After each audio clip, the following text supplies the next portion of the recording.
If there's one thing I hate in this world, it's somebody that treats me like I was born yesterday. Somebody that treats me like I'm a complete moron. If you guys aren't aware, I made a video in response to the CU podcast calling Larry Bundy Jr. out on some of his internet behavior because I had some situations in the past with this bloke, also known as Guru Larry in the past.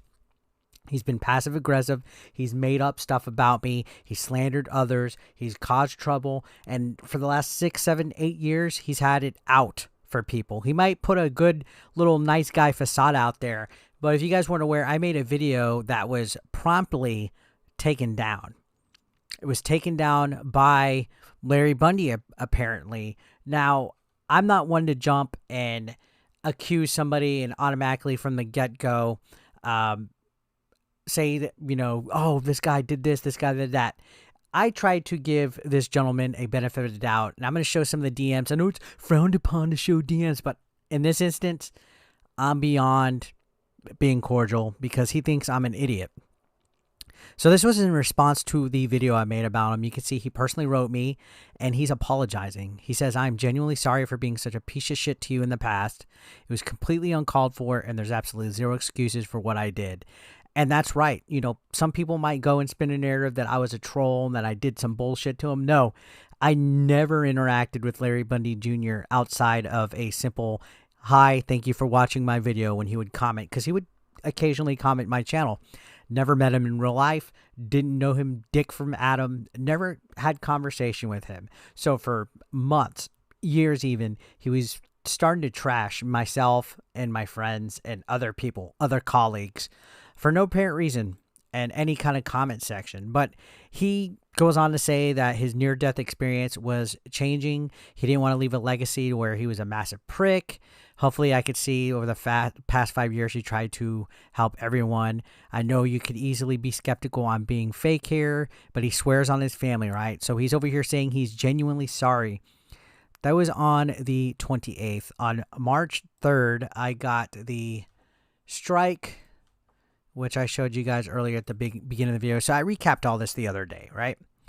I was like, wait a minute. I didn't want to hop onto it because there are people that file false copyright strikes with people's information. It's possible to send a fake copyright strike to try to instigate stuff, because I've had it done to me in the past. People tried to say that I striked a different channel, things of that nature. But that's all, nor here nor there. So I sent Larry a screenshot of this, and this was on March 3rd, Friday. I said, genuinely sorry. Is this a legit or fake strike? I didn't hear anything until the next morning at Saturday, 7 a.m. my time. And I asked, what do you mean look into this? Now, from Saturday all the way until Monday, almost 3 days, right? 2-3 days, didn't hear anything from him. He finally replied, and you could see that he says, hey, sorry for taking so long. Took so long as I wondered if my YouTube network filed the claim. Also to bitch at them for using my name. But it wasn't them. No idea who this is, dude. Some fucking shit-stirring troll fanning the flames, so I'm royally pissed now. I'll see what I could do on my end, but I doubt I can do much. If you contest it, it's like 30 days before it comes back regardless, so you're probably best to do that. Had it myself last month. And this is the thing that I didn't quite understand, because when you go to his thing, shows his exact email address. In the past, I've seen people put fake emails and everything like that. If it's the correct email address, if it's somebody's actual email address that they use, they will get a receipt. It actually happened to people I know in the past. Matter of fact, I recall a situation where somebody was trying to stir the pot with Smash JT, and I saw that on Twitter. He put, hey, YouTube, I got an email saying I struck somebody. This isn't the case. What's happening? That's because he got a receipt. That's one example of how I can remember this. You get a receipt sent to your email if somebody files a strike on your behalf and they use your email. So Larry would have gotten it, and I called it out, I said, they used an email you have listed in your About Me section. So regardless if you did it or not, you have access to it and could retract it instantly if this is false. You would have gotten a receipt from YouTube. And I said if this is false, because at this point, I'm giving him a chance to admit, hey, I really struck it down. The takedown was because I used his image in the thumbnail. If you watch the previous video, it literally said used my image in the thumbnail. That's why he struck me. I just wanted him to be honest. It's not so much that he struck me that pissed me off. It's the fact that he's lying to me and taking 2-3 days between correspondence to even say anything. So still, I'm shortly giving him a benefit of a doubt here, guys. I already retracted it. This video will be back up by March 13th. I'm not worried about that. The fact that he thinks he's going to be a little sus with me is what gets me the most upset. So right now I'm still saying, okay, I'm giving you the benefit of the doubt. So he put, dude, why would I apologize? Then he immediately filed takedown. I'm trying to make peace here, not make things worse. And there's no receipt. I check my emails daily. So I waited until, Tuesday. He wrote me back late. Hey, Eric, had a look, no email, but the file was on my YouTube copyright claim page. Weird, and I'll tell you why. I've chosen a retraction option. Also send an email, and hopefully that'll sort out the problem. Give me a shout as soon as you hear anything. But like I said, it wasn't 100% me. Trying to make peace here, so sorry again. So I was like, okay. He got back to me. Took him fucking 5 days almost. But you see, he said he saw it on his claims page. That would not show up in your content claims unless you specifically requested a removal. That would only show up there if you did it. And this content takedown, this copyright takedown, was manually detected. I will even go back and show that. But you could see, he says it wasn't him. And I appreciate it, but it seems kind of sus for it to be in your copyright claim page, since it would only be there if somebody did it on your end. How would that be possible? Again, I wasn't born yesterday. I worked for YouTube networks. I know how this works. I know how Content ID works. I know all of that. And that's what's setting me off the most, because it wouldn't be in the copyright claim section unless you filed it yourself, Larry. I'm not dumb. I'm not dumb. And he seemed to continue. He goes, indeed, whoever did it knew to hide the emails from me too. So what, they hacked into his email because they used your email. So unless they had your password to log into your email and your YouTube, and specifically just log in just to copyright strike me, you must think I'm being a goddamn fucking fool. So you see, which is really weird. Same thing happened with my Facebook last month. Changed all my passwords, and dumbass me finally put in 2-step 2. No. So he's leading me to believe that somebody specifically logged into his email and YouTube account just to copyright strike me, hide the email receipts, and hope that I didn't make a video about it. Nah, no, I'm not buying it, Larry. I'm not buying it at all, dude. You could say that you didn't do it all you want. People over here could say that he's innocent. No, I've been dealing with this guy for years, and it's getting up to here with his tomfoolery. That's not how the copyright system works, especially when it was manually detected. And we'll go to the details of this. Give me a second. I'm clicking the copyright. Just to show you, this wasn't something that YouTube decided to do all of a sudden.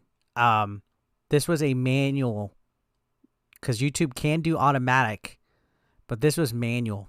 This was a manual strike. You could see right here, it says it was manually detected. The video was taken down, and I counter notified it. And the reason why the content was reported for the thumbnail is manually detected, because thumbnails cannot be automatically detected and taken down at all. Somebody has to physically go there, report the thumbnail, which still, this thumbnail was transformative. It was used in the proper context. That's for the fair use doctrine. And somebody physically went, reported the thumbnail, filled out a whole form, and put this. And Larry Bundy is expecting me to believe that just because after all this time of him being a snake and making up stuff, that he's saying he's genuinely sorry. Which, if you watched the stream from Jerpscast the other day, 1 minute he's telling me he wants to be friends. The next minute he's calling me a fucking shit-stirring piece of shit within one breath. This guy is like the wind. He changes at a moment's notice. He's mentally unstable. He's complete garbage.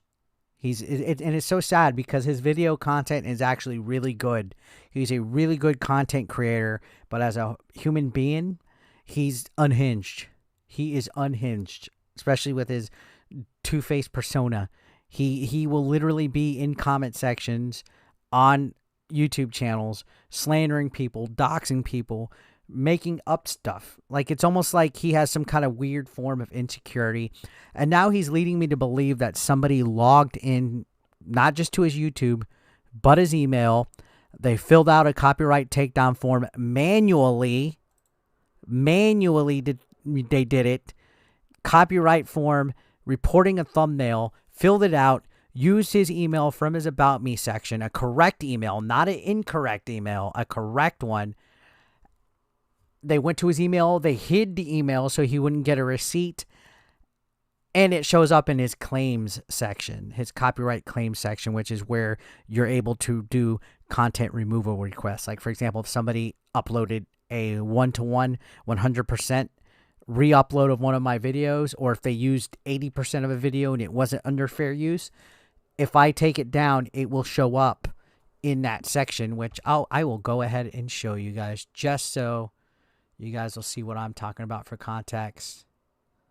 So these are my removal requests, and you could see these specifically will show up in this section if you request it. So all these are copyright removal requests that I've had throughout the years. You see the last one I had was actually just the other day because they used 100% of one of my videos. These only show up if you manually request them. So if Larry Bundy saw a removal request and a takedown of my content there, he either did it or somebody that has access to his account did it, which I highly fucking doubt he wouldn't know about it. So, Larry, thank you for retracting the video. But the fact that you're beating around the bush and acting highly sus about it and acting like I was born yesterday instead of being a man and telling me that you did it and that you didn't like it is only going to make it worse for you.